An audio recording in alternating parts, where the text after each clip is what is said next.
Hi, Erica. Thank you so much for hanging out with us today. Thanks for having me. Really appreciate your time. And this is an exciting topic. So I'm always thinking about how can I keep my vagina healthy? I'm excited about this topic. Yes. So let's just get into it. How does perimenopause and menopause impact overall gynecological health? Two things come to mind. Number one, something called the Genitourinary Syndrome of Menopause, which is a big mouthful, and most people just say GSM after it. And then number two, abnormal bleeding. So the ovaries are the primary source of estrogen. And then as we age, these levels kind of fall off during the menopause transition. And then that deficiency causes that GSM, or the Genitourinary Syndrome of Menopause. But this is really just an all-encompassing term that involves all of these changes that go on with the vagina, the vulva, and actually the urethra as well. And these symptoms are chronic and often progressive, and if you don't treat them, essentially. Yeah. I feel like a lot of people have symptoms of it, and as women, we just overlook it. We just press on without even going think, oh, I need to make a doctor appointment. Absolutely. See what's going on. Absolutely. The commonly reported symptoms then that go into that affect those areas are the vaginal dryness and pain during intercourse, and up to 50% of sexually active perimenopausal women experience these symptoms and report it to be bothersome to them. Oh, wow. So a huge portion of people, and I'm sure that we're not all I know that we're not all telling our gynecologists about that. And then you can experience a dryness with the itching, burning, irritation on the vulva. You can get urinary symptoms like having to wake up at night to go to the bathroom, or urinate frequently, pain during sex, and we also talk bleeding during sex. Oh, makes you not even want to go there. Yeah. Just forget it. I'll read a book. It's a lot to deal with. Yeah. For sure. Yeah. What yearly annual screenings or checkups are non-negotiable in midlife? So I think the big thing is that you should see someone regularly. And what's regularly? Like how often? Annually, at least. And if you have anything that you need to see them for more frequently, then great. But you need someone that's keeping track of things, that's making sure you're up to date on your preventative services, that is looking over you and doing an exam and touching you so that you know that you're being evaluated and taken care of. So whether that's your primary care practitioner, whether it's your gynecologist, as is really common with women, I think they just maybe feel more comfortable. We were there during the reproductive stage with, delivering babies and everything. And I know that I use my gynecologist as my primary care sometimes. And then number two, get pap smears. They're life-saving. They're really quick and easy things to do. Women should be getting them every 3 to 5 years, or maybe more frequently based on different risk factors in their history. Get screened for colon cancer. We're seeing it younger and younger all the time. It's becoming more and more common. So they're now recommending by at least age 45 or sooner if you have any change in bowel habit symptoms, any family history, and then of course mammograms, we know. And our college recommends starting at age 40 for that. So what do pap smears, what do they check for exactly? It's not a wonderful test, but it's something that because we do it over and over, it's so effective. But it's actually just scraping the cells on the surface of the cervix and making sure that there's no abnormalities in those cells that they can see. But now that we've combined it with the HPV testing is why we're able to extend the length between the different pap smears instead of getting them every single year or every 2 years like we did in the past. It makes it more effective with the HPV testing, because HPV, or the human papillomavirus, is really what causes 99.9% of the cervical cancers, of the precancers, and all of that. I have pap smear PTSD. I went in for one, and I was, in the stirrups, all opened up, and then she needed to go get one of those little Petri cups, dish, whatever, and she went out of the room, and I'm still like in there, and then I hear her in the hallway just yapping away. I'm like, hello, and then she comes in a few minutes later, and I was like, okay. Yes, so that's not great to happen. Lots of women have PTSD from different exams, different things that they've gone through, and I would definitely say, tell people before that you've had, an experience that was not so great, and just let them know. But there's definitely an art and a technique to doing pelvic exams, to doing pap smears, so that they're least uncomfortable. Everyone knows that it's not comfortable to get those things done, but I think things will be made better. Ideally not leaving you for several minutes. I think the worst for me is when I go and they're like, oh, we're going to do a pelvic exam. I'm like, you got to prepare me for that. Like, tell me the previous appointment, the next appointment, we would do a pelvic exam, because I need to mentally prepare for those. I don't know why. And sometimes that happens. And I'm like, okay, yep, we need to come back another time. That's totally fine. Yeah. I'm due. I need to go. What are some of the most common health concerns you hear from women over 40 and 50? I think some of the big things are, the genitourinary syndrome of menopause type symptoms, the vaginal dryness, irritation, urinary symptoms. We talked about sometimes they're even having still bleeding or haven't truly gone through menopause yet, but having really irregular ovulation. So they might be having really heavy bleeding or really irregular bleeding because they're not ovulating regularly. They're not getting that normal shedding of the cycle, and their lining of their uterus just builds up and builds up. But some other common things that they talk about, or women kind of around that time talk about, is change in libido, weight changes, specifically the location of where they're gaining the weight, hair changes, skin changes, brain fog, feeling tired. The list goes on and on. There's estrogen receptors in so many different areas of our body, fortunately and unfortunately. And so it can impact a lot of different things. But with a lot of these things, it can be multifactorial as well. So maybe a few things are playing into it. Yeah, true. The brain fog is real. I was walking around my house trying to figure out, okay, I went to the kitchen. I couldn't remember what I needed. I went back to the office, and I was like, oh, yeah, I meant to go to my bedroom. I go to the bedroom, and I get distracted, and then I start doing something else. Yeah, well, we're on, always playing 18 different things in our head at one time and multitasking. So I think basically after I had a baby, that was the start of the decline. So 4 babies. Oh, my goodness. What are the most common gynecologic cancers that affect women in midlife and beyond?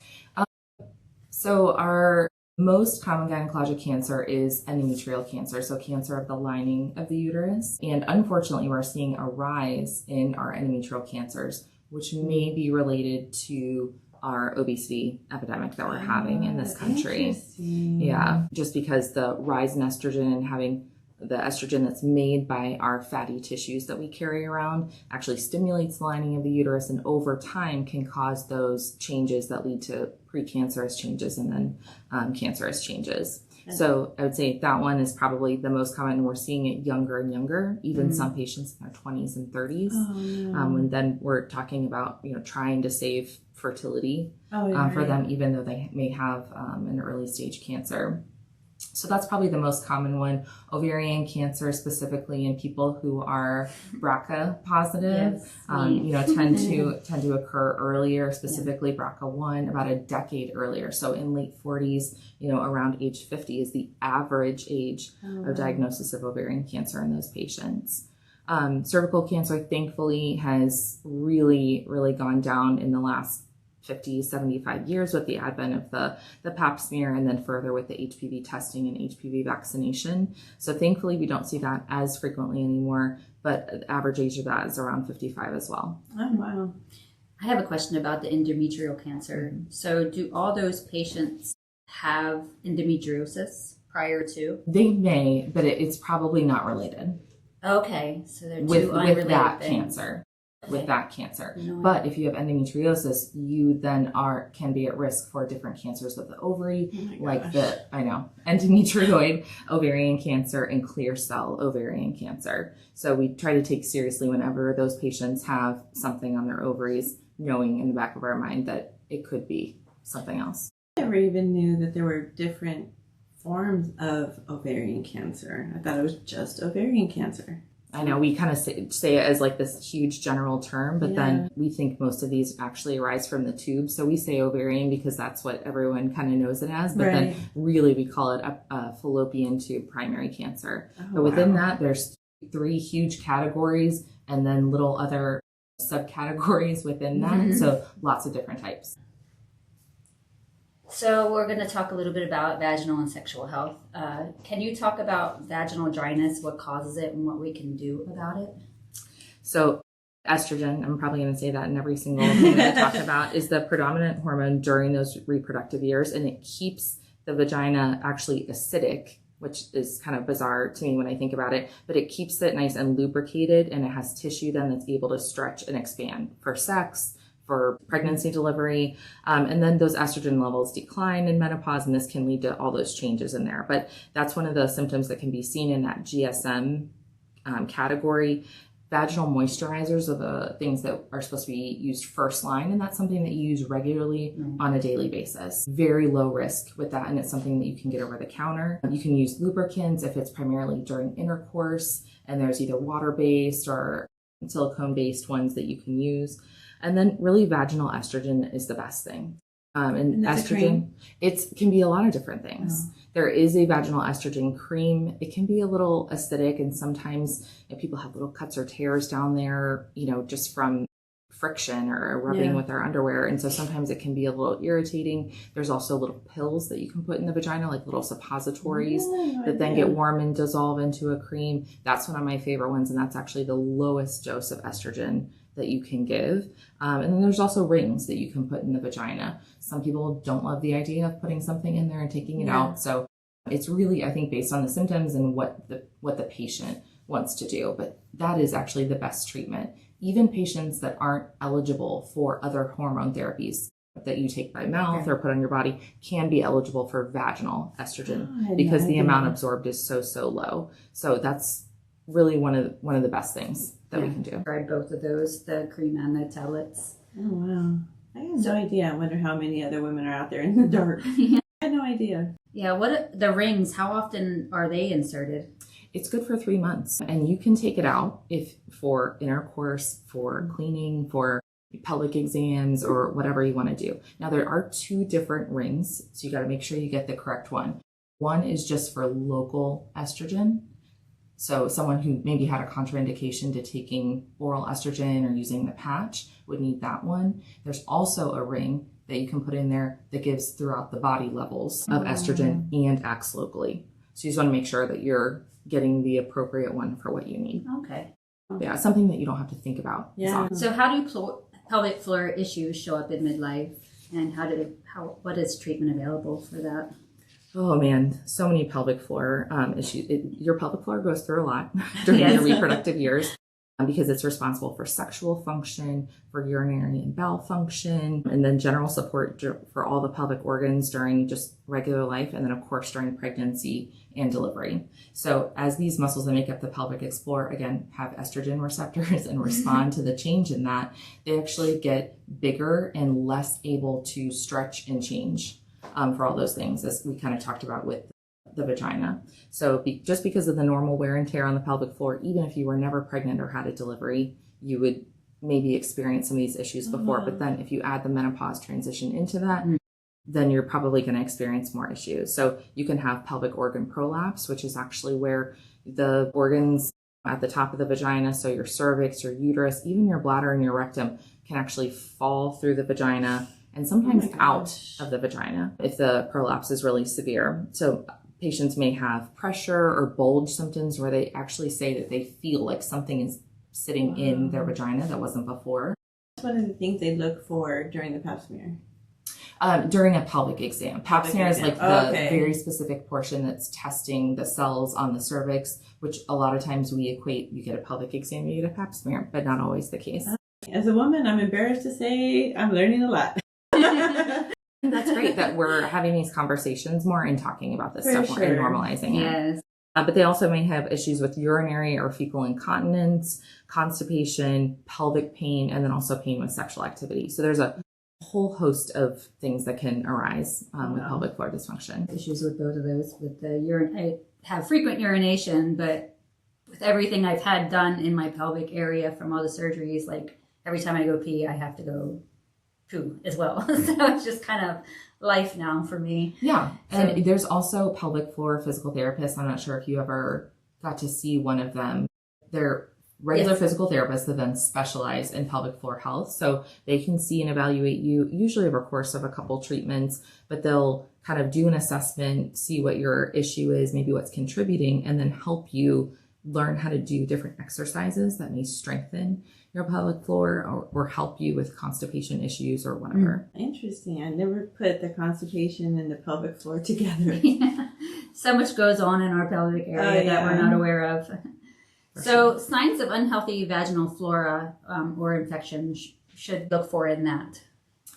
You know, it does change after you go through menopause, and you may not experience the same change in discharge or anything else. Basically, if you have anything where you're like, this is not the norm for me, you should go see and be evaluated. Specifically, anyone who's having any bleeding after menopause should be evaluated. Most of the time, it's just because the tissue is very thin and can bleed easily.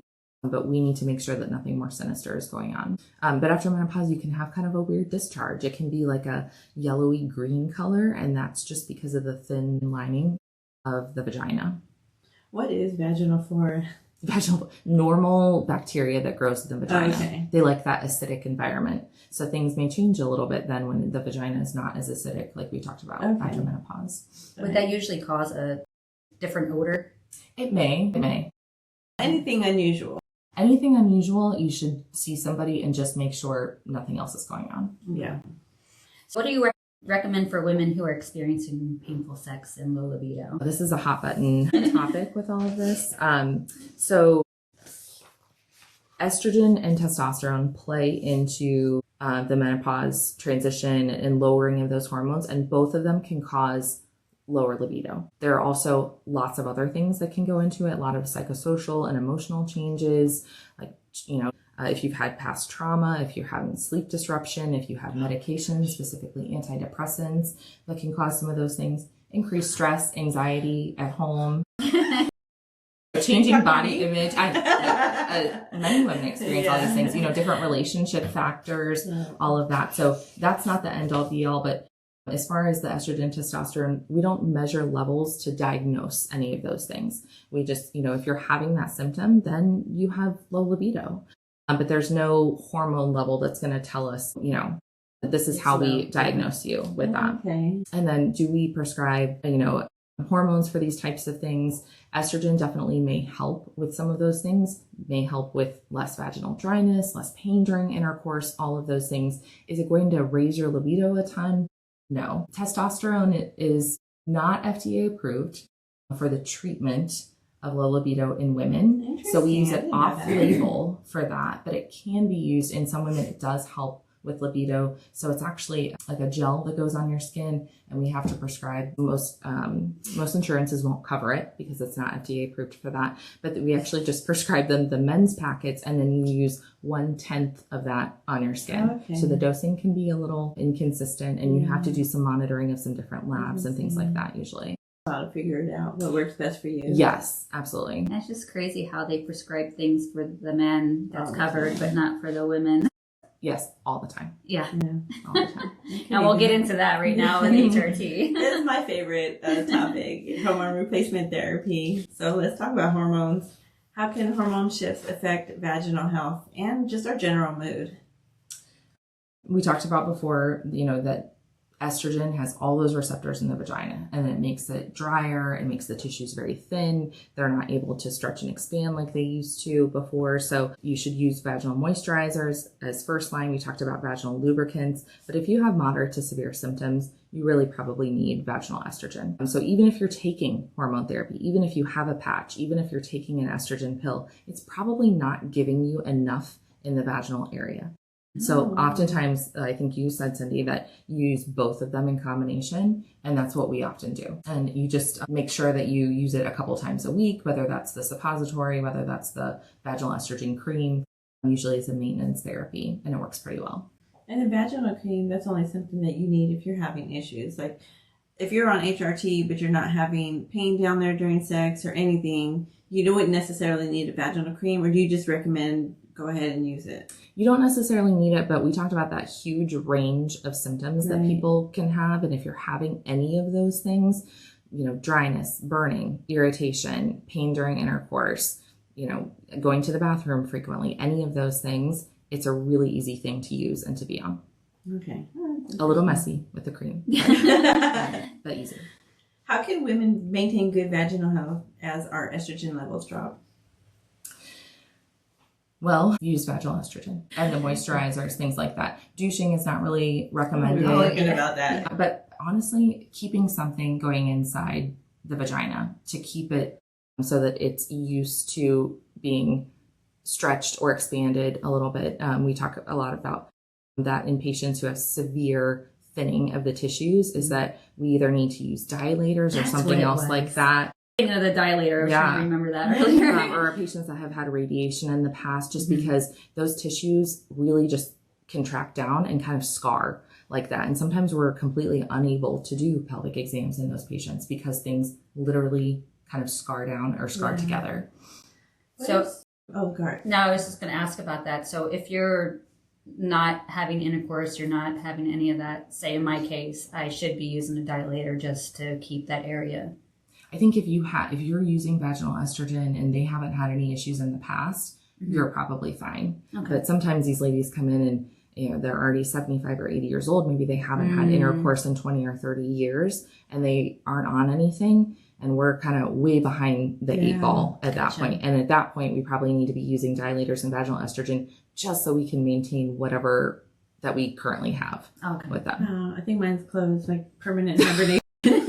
But if you're having issues with, pain during the sex, or you feel like there's a lot of stretching or tearing, then maybe that might be a good thing. And dilators are really easy to find. You can, like everything, order them on Amazon. So I was just going to ask, it wasn't one of our questions, but what are some tips, like you need to air out that area, like take off your underwear, maybe not sleep with any underwear, definitely don't keep wearing your workout clothes if it's moist down there. Are there any other little tips that people can do?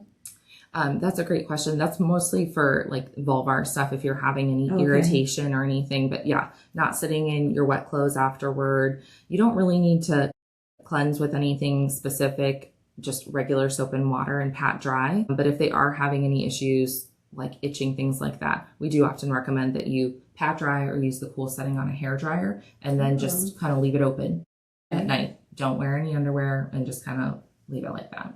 Oh.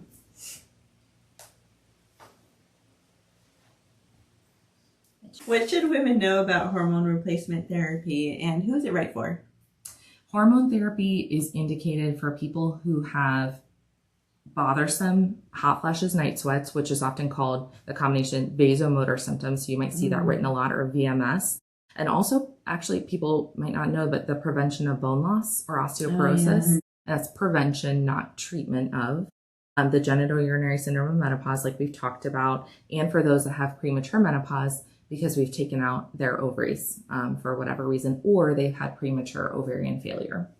Oh, wow. So where does progesterone fall into the whole hormone replacement? That's a great question. So if you still have a uterus, you need some sort of a progestin to protect the lining of your uterus.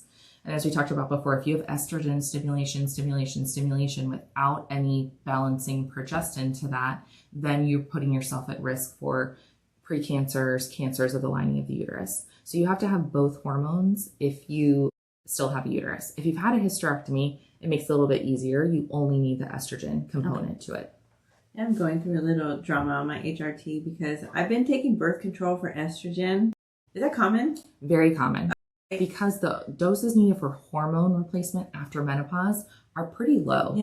The birth control pills give you a much higher dose of hormones because we need it for contraception also. We don't want to give you stuff and then, tell you that you can't get pregnant and then you accidentally get pregnant. Maybe you don't want to. So that's why we're using it for the higher doses that you need probably because of your age, and then number 2 for contraception. So usually wait until after menopause and then you can switch. Oh, okay. I'm full menopaused. So I'm not, and also have my tubes tied. Like I'm not worried about, and I'm not having sex. So Gotcha. I feel like I'm safe. And so having your tubes tied is perfect. Yeah. Wanting to switch over to like a patch or a cream, and the people that I went to, the girl was like, just double your progesterone. I was like, wait a minute, what? Like, why would I do no that? Estrogen. No estrogen. Double up progesterone, and that was like a red flag for me. So I was like, no, I want to have some form of estrogen that's not a birth control pill. And I really thought that I needed to just get off the birth control pill just because, you read so many bad things about it, but maybe I'll just stick with what I'm doing. They're supposed to be getting me some estrogen patches. I really love the estrogen patches, and I usually use, if they need it, progestin in combination with some sort of an IUD that has levonorgestrel in it, because it's something that you don't have to worry about. Yeah. It lasts for years. You can just stick it inside the uterus.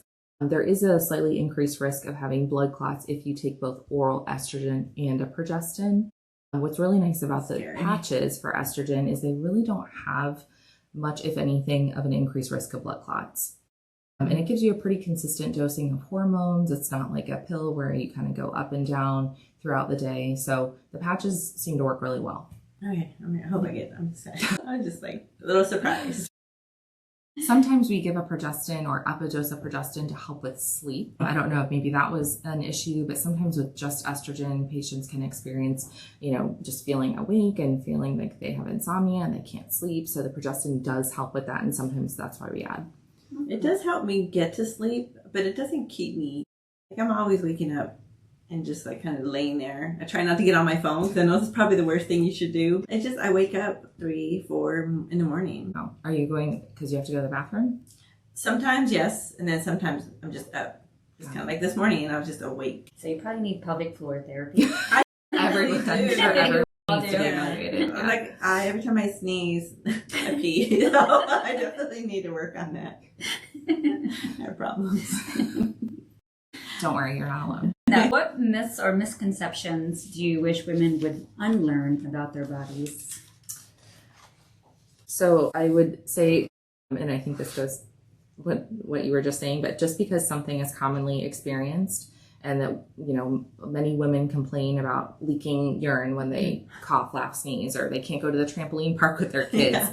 Like me, because I have to go to the bathroom every 5 seconds. Or at prolapse, hot flashes, doesn't mean you shouldn't talk to your doctor about it to see if there's something that can be done.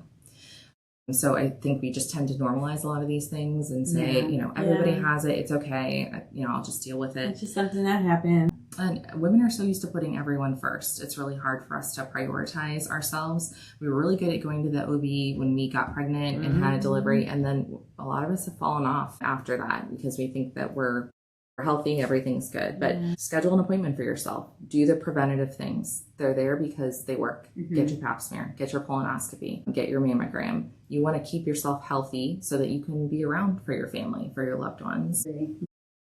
So how can we better advocate for ourselves in our doctor's office? I would say do your research before going in. Use reputable sites. Social media is good and bad. I mean, there's people on there that give great information, and there's people on there that are spreading misinformation. It's really hard to tell who is who. Yeah. So using websites like the Centers for Disease Control or medlineplus.gov, which is from the National Institutes of Health, different medical institutions like Mayo Clinic or Cleveland Clinic put out good information. So using some of them, arming yourself with some information before you go in. So you can say, something is just not right here. Yeah. And if you feel like that, or you feel like you're not being heard, then seek a second opinion. It's okay to go to someone else and say, I just felt like I didn't click with that person. Right. Or maybe seek out, if these are the specific issues that you're having, maybe seek out someone who is an OBGYN or has a Menopause Society certified practitioner status. So you can actually train through the Menopause Society. They have all these documents that they put out, and then you take an exam, and then you can become an NMCP. But if you go on the menopausesociety.org and then choose healthcare practitioner, you can look for people in your area that specialize, that are OBGYN, that specialize in menopause stuff or certified for menopause health. So they have to be a MD? Don't have to be. They don't have to be an MD? No, just they have to study the material and take the test. Oh, okay. I felt like when I was going through that whole transition, I was kind of brushed off. And then because I was using TRICARE going on base, and they were just like, well, we don't treat everybody because everybody has a specific treatment. It's not like just we do one thing for everybody, for every woman. So they just don't even bother with it. And that was very frustrating. So now, of course, I just kind of found my own place and pay out of pocket, but it's just not fair. It's unfair for women. I think the pendulum is swinging. Things have changed drastically in the last 15 years. We went from a study telling us that hormones were evil and we were doing harmful things by prescribing them, and so nobody was on hormones, to now we're swinging the other direction, and we found all these beneficial effects on mood, on decreased risk of dementia, on protecting our bone health, all of those different types of things. So I think we as a country are coming around also. And I would just encourage you to start the conversation again, because you might get a different answer. Yeah, definitely. And I have a new PCM, so I'm definitely going to try to do that. There But you you go. do hear a lot more people talking about menopause. I see it more on like on For social sure. media, and just everybody's kind of talking about it. Yeah. I did want to say one thing about pellets.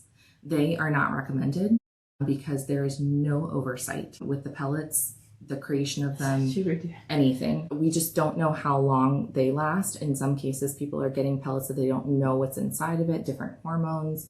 We've seen lots of patients that had huge doses of testosterone in their system, and it doesn't just last for 3 months, it lasts for a lot longer, or huge doses of estrogen. So just things to be aware of. This is why we want the things that we use to hopefully be FDA approved, or at least come from a reputable pharmacy where we know they are held to some sort of standard for making different things. And we've seen some of the bad effects from some of those pellets. So ACOG does not recommend going and using pellets, but you can use bioidentical hormones are a thing. We can prescribe them, but just make sure that you are fully informed. I thought pellets were the most popular, because when I did a little research for San Antonio area, and I because right now I'm injecting test and then oral for progesterone and estrogen. But because I was thinking like I need to go somewhere else because something's not right.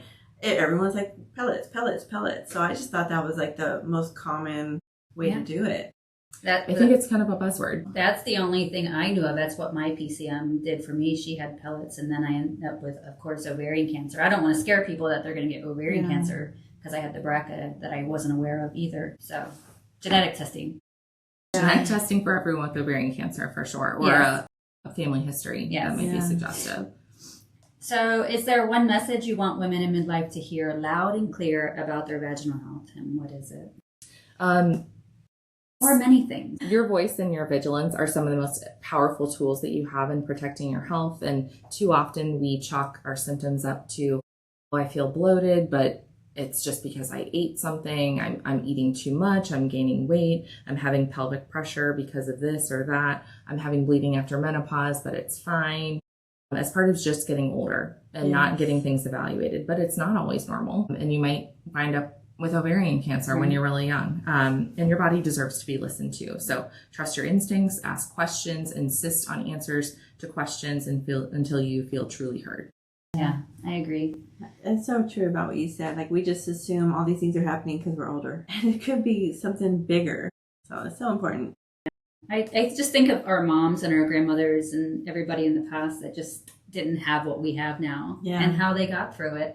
Yeah. Because I don't remember my mom even my mom's born in the 30s. Like we just weren't open about talking about periods. We didn't talk about sex. You know, just that era. Yeah. And I don't recall her. I know she went through menopause. You know what I mean? But I don't recall her ever talking about it, even mentioning a hot flash or anything. Like I had no idea. And she was probably going through it at what age I am now.